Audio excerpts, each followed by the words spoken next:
have been anxious all of my life, but until recently, I didn't know this. When you grow up in a home where you never know what the day is going to bring, then a bit of anxiety is not only a normal feeling, it's necessary. It becomes a survival skill. Imagine, randomly, without any rhyme or reason, you go to open your front door and there's this huge lion ready to attack. And because you never know when this lion is going to appear, you learn to anticipate that it's going to be there by always peeking through the window before you open the door. And this just becomes part of your normal life. It's how you learn to survive the lion's attack. Being hypervigilant and anxious is how I survived my childhood.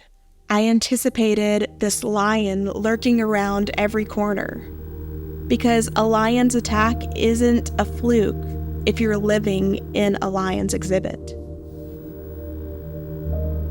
Obviously, a lion being at your front door is highly unlikely, but that's the level of anxiety that I was living at. It felt normal. It taught me to always be prepared for the worst. As a kid, I couldn't just up and leave the lion's exhibit. Though if somebody offered it to me, I don't know that I would have left. Because to me, the world was just one big zoo, and at least I knew how to deal with the lions. Years went by, and I started to see the world a bit differently. And though I wasn't physically living in the lion's exhibit anymore, my body still reacted like it was.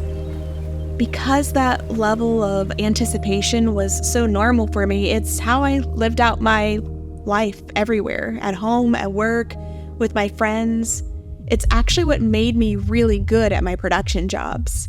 I knew exactly how to anticipate and plan for the worst case scenarios. It was kind of normal to hear someone say, "Maria's probably already thought about that." And I probably had. 16 years into my career, I hit a wall. Even though I'm a good producer, I knew I couldn't learn to heal and be in an environment where I felt like it was my job to anticipate all the needs.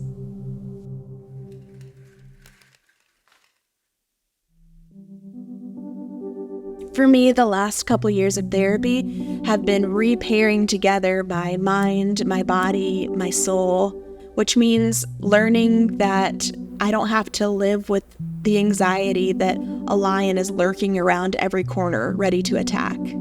Or to put it in real life terms, I'm learning things like I'm safe within myself and I don't need to disassociate in order to feel safe when someone is yelling or I feel shamed.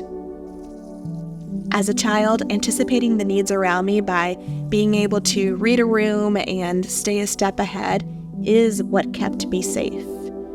And I hate that my younger self went through all of that and lived with all of that anxiety, but I can now say that I'm proud that my younger self did all that she could to keep me safe. In therapy, we've talked a lot about the strength of my younger self. I think it's because it's easy to look back and see weakness there or feel sorry for her. Things like disassociation seem like a negative, but that's how she survived. So not only was it necessary, it was strong of her. Though it once was necessary of her, it no longer is. I don't need to live with those same tactics that she used. But honestly, it's been really hard to let go of some of those tactics that helped her survive for so long. The anxiety still swirls within me. Questions like, what if they laugh? What if they don't laugh? What if they're disappointed in me? What if this video doesn't make any sense? What if there really is a lion at the door this time? And maybe I'll always struggle with anxiety because it's been ingrained in me for so long. I put up pictures around my house to build a relationship with my younger self. Whenever anxiety starts to creep in and I start to feel like I'm back in that lion's exhibit, I stop and I comfort my younger self. It might sound funny, but I talk to her, letting her know that we're safe now. Thank you for your years of doing what you had to do to keep me safe. You did exactly what was needed, and I'm proud because I wouldn't be here without all of your hard work. You don't have to be anxious anymore, because if the lions do come, we can leave.